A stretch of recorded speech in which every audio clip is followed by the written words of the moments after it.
আসসালামু আলাইকুম। সবার আগে বাছাই করা 10টি আন্তর্জাতিক খবর জানিয়ে দেব। প্রথমেই থাকছে শিরোনাম। তবে তার আগে অনুরোধ থাকবে ভিডিওটিতে একটি লাইক দিবেন।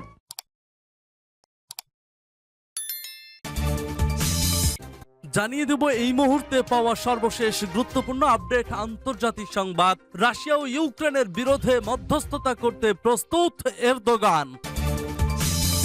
এরপর জানিয়ে দেব ভৌগোলিক অখণ্ডতা নিয়ে ইরান কারো সঙ্গে ভদ্রতা দেখাবে না বলছে পররাষ্ট্রমন্ত্রী। পারস্য উপসাগরের 3 দ্বীপ নিয়ে যৌথ বিবৃতির জবাব। এরপর জানিয়ে দেব সামরিক অভিযানে প্রাণ হারালো 12 পাকিস্তানি সেনা। এদিকে চীন সফর করতে পারেন পুতিন বলছে রাশিয়া।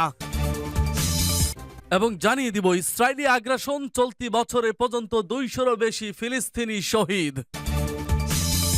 সর্বশেষ জানিয়ে দিব ন্যাটোর সম্প্রসারণ নিয়ে যে হুঁশিয়ারি চীনের। শুনছিলেন সংবাদ শিরোনাম, এখন বিস্তারিত। তবে তার আগে অনুরোধ থাকবে ভিডিওটিতে একটি লাইক এবং কমেন্টস করে জানিয়ে দিন আজকের এই ভিডিও সম্পর্কে আপনার মূল্যবান মতামত। আর হ্যাঁ বন্ধুরা, অবশ্যই এই ভিডিও সম্পর্কে আপনার মতামত জানিয়ে দিন, আর জানিয়ে দিন আপনি কোন জেলা থেকে বা কোথা থেকে আমাদের সংবাদ শুনছেন এবং দেখছেন। রাশিয়া ও ইউক্রেনের বিরুদ্ধে মধ্যস্থতা করতে প্রস্তুত বলছে এরদোগান। তুরস্কের প্রেসিডেন্ট রজব তাইয়েপ এরদোগান বুধবার রাশিয়া ও ইউক্রেনের মধ্যে সংঘাতে মধ্যস্থতাকারী হওয়ার জন্য প্রস্তুতি ব্যক্ত করেছেন। ভিলনিয়াসের ন্যাটো সম্মেলনের পরে একটি সংবাদ সম্মেলনে তিনি এ মন্তব্য করেন, যদিও তিনি বলেছিলেন যে তাকে এই ভূমিকার জন্য প্রস্তাব দেওয়া হয়নি। মস্কো কিয়েভের মধ্যে শান্তিতে মধ্যস্থতা করতে হলে তিনি সাহায্য করবেন কিনা এমন প্রশ্নের জবাবে এরদোগান বলেন, যদি উভয় পক্ষ সম্মত হয় বা আমাদের মধ্যস্থতা চায় আমরা তা করতে পেরে খুশি হব। যেভাবে ইস্তাম্বুল শস্য করিডরের কেন্দ্রে পরিণত হয়েছে, আমরা সবসময় এই ধরনের পদক্ষেপে মধ্যস্থতাকারী হতে প্রস্তুত। তিনি আরো বলেন, তুরস্ক এমন একটি দেশ যা রাশিয়া এবং ইউক্রেন উভয়ের সাথেই আলোচনায় বসতে পারে, কিন্তু এখনো পর্যন্ত আমাদের কাছে তা করার জন্য যোগাযোগ করা হয়নি। সূত্র তাস। ভৌগোলিক অখণ্ডতা নিয়ে ইরান কারো সঙ্গে ভদ্রতা দেখাবে না বলছে পররাষ্ট্রমন্ত্রী। পারস্য উপসাগরের 3 দ্বীপ নিয়ে যৌথ বিবৃতির জবাব। পারস্য উপসাগরে ইরানের 3টি দ্বীপের ব্যাপারে রাশিয়া এবং পারস্য উপসাগরীয় আরব দেশগুলোর সাম্প্রতিক যৌথ বিবৃতি প্রত্যাখ্যান করেছে ইরান। তেহরান বলেছে, নিজের ভৌগোলিক অখণ্ডতার ক্ষেত্রে ইরান কখনো নমনীয় হবে না। সংযুক্ত আরব আমিরাত দীর্ঘদিন ধরে পারস্য উপসাগরের 3 দ্বীপ গ্রেটার তম্বো, লেসার তম্পো এবং আবু মুসার মালিকানা দাবি করে আসছে। গত সোমবার রাশিয়ার রাজধানী মস্কোয় পারস্য উপসাগরীয় সহযোগিতা পরিষদের সঙ্গে স্বাগতিক দেশের কৌশলগত সংলাপ শেষে প্রকাশিত এক যৌথ বিবৃতিতে আরব আমিরাতের ওই দাবির প্রতি সমর্থন জানানো হয়। বিবৃতিতে পারস্য উপসাগরীয় সহযোগিতা পরিষদ ও রাশিয়ার পররাষ্ট্রমন্ত্রীরা আলোচ্য 3 দ্বীপ নিয়ে সৃষ্ট বিতর্কের শান্তিপূর্ণ সমাধানের আহ্বান জানান। এর জবাবে ইরানের পররাষ্ট্রমন্ত্রী বলেন, পারস্য উপসাগরের 3 দ্বীপের মালিকানা নিয়ে কোনো মতবিরোধ বা বিতর্ক নেই, এগুলোর একচ্ছত্র মালিকানা ইরানের। তিনি বলেন, ইরানের স্বাধীনতা, সার্বভৌমত্ব, ভৌগোলিক অখণ্ডতা নিয়ে আমরা কারো সঙ্গে ভদ্রতা দেখাবো না। এর আগে বুধবার তেহরানে নিযুক্ত রুশ রাষ্ট্রদূত অ্যালেক্সি দোদোভকে ইরানের পররাষ্ট্র মন্ত্রণালয়ে তলব করা হয়। রাষ্ট্রদূতকে জানানো হয়, পারস্য উপসাগরীয় দেশগুলোর সঙ্গে সুর মিলিয়ে রাশিয়া যে যৌথ বিবৃতিতে দিয়েছে তাতে ইরানের ঘোরতর আপত্তি রয়েছে। সূত্র পার্স টুডে। সামরিক অভিযানে প্রাণ হারালো 12 পাকিস্তানি সেনা। পাকিস্তানের বেলুচিস্তানে আলাদা 2টি সামরিক অভিযানের সময় সেনাবাহিনীর অন্তত 12 জন সদস্য নিহত হয়েছেন। এবছর সন্ত্রাসী হামলায় একদিনে সর্বোচ্চ সংখ্যক সামরিক বাহিনীর সদস্য নিহত হওয়ার ঘটনা এটি। 2022 সালের ফেব্রুয়ারিতে বেলুচিস্তানের কেস জেলায় একদিনে 10 সেনা নিহত হয়েছিল।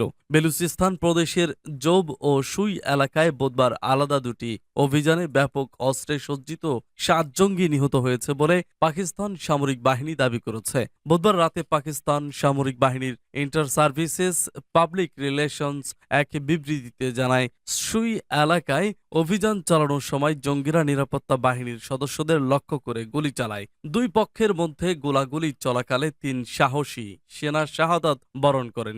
এ সময় 2 জঙ্গির মৃত্যু হয়।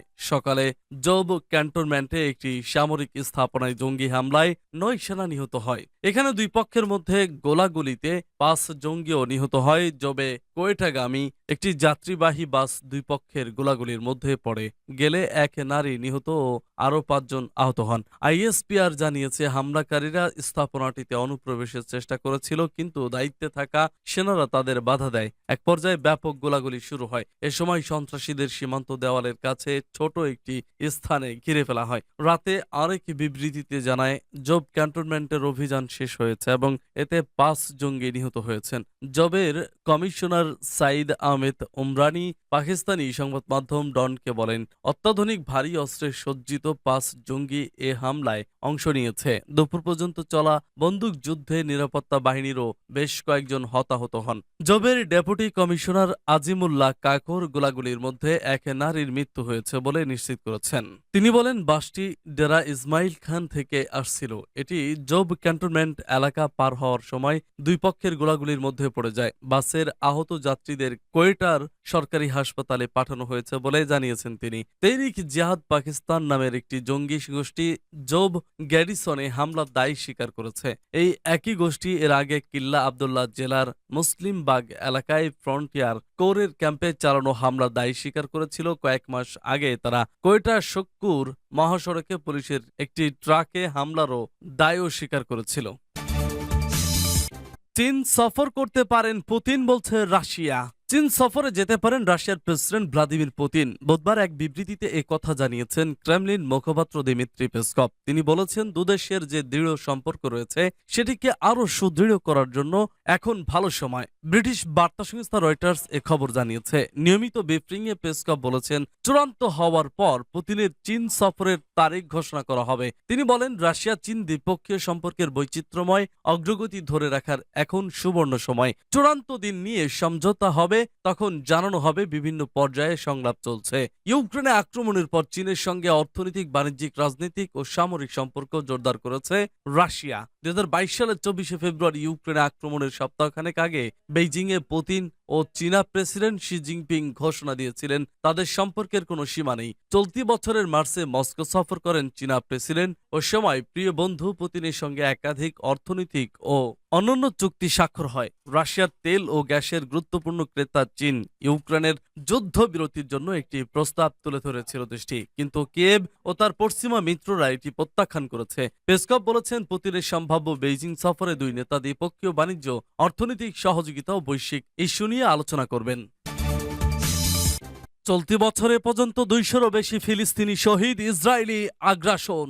ইহুদিবাদী ইসরায়েলি সেনাদের বর্বর আগ্রাসনে চলতি 2023 সালে এ পর্যন্ত 206 জন ফিলিস্তিনি শহীদ হয়েছেন। ফিলিস্তিনি তথ্য কেন্দ্রের সরবরাহ করা পরিসংখ্যান থেকে এ তথ্য পাওয়া গেছে। অধিকৃত ফিলিস্তিনের পশ্চিম তীরের জেনিন শহরে সবচেয়ে বেশি ফিলিস্তিনি শহীদ হয়েছেন। এ শহরে 2023 সালে এ পর্যন্ত শহীদ হয়েছেন 64 জন ফিলিস্তিনি নাগরিক। এর মধ্যে শুধু গত সপ্তাহে মারা গেছেন 13 জন ফিলিস্তিনি। 46 জন ফিলিস্তিন শহীদ হয়েছেন পশ্চিম তীরের নাবলুস শহরে। এছাড়া 37 জন ফিলিস্তিনি শহীদ হয়েছেন অবরুদ্ধ গাজা শহরের আশেপাশে। এর পাশাপাশি রামাল্লাহ শহরে 11 জন, আল খলিল বা হেব্রন শহরে 10 জন এবং পূর্ব বাইতুল মোকাদ্দাস বা জেরুজালেম শহরে 8 ফিলিস্তিনি শহীদ হয়েছেন। এছাড়াও তুলকারাম, কালকিলিয়া, বেতেলহাম, তোবাস এবং সালফিদ শহরে 12 জন শহীদ হন। ইসরায়েল 1948 সাল থেকে এ পর্যন্ত ফিলিস্তিনি